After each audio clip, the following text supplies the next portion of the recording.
ছোট বাচ্চাদের জন্মের পর যে টিকা দেওয়া হয় শরীয়তে এটা জায়েজ আছে কিনা?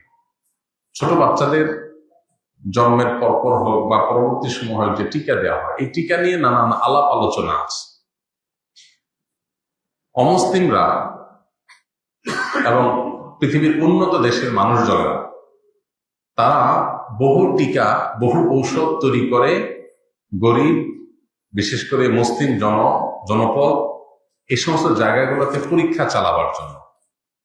এই নির্মম বাস্তবতার কথা এই সময়ে সামান্যতম সচেতনতা আছে এরকম মানুষ মাত্রই জানেন।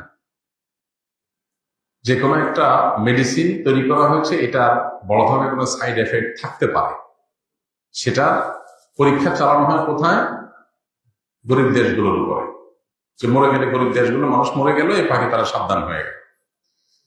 মানবিকতা বলে যারা চিল্লাচিল্লি করে, যারা আমাদেরকে ভালো মন্দের রেখা টেনে দেয়, তাদের আসল রূপ বিভিন্ন কর্মকাণ্ডের মধ্য দিয়ে প্রকাশ পায়।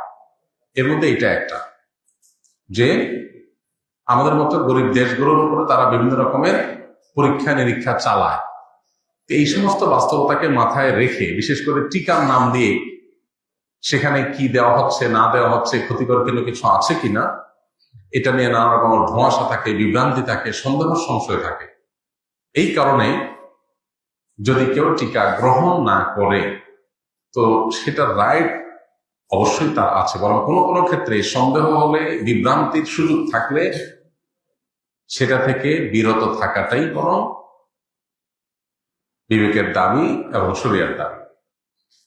গত কিছুদিন আগে মেয়েদের এক ধরনের টিকা দেওয়া হয়েছে, আমরা জানি শত শত হাজার হাজার মেয়েরা অসুস্থ হয়ে গেছে সারা দেশে, প্রচুর পরিমাণ পত্রপত্রিকা নিউজ হয়েছে।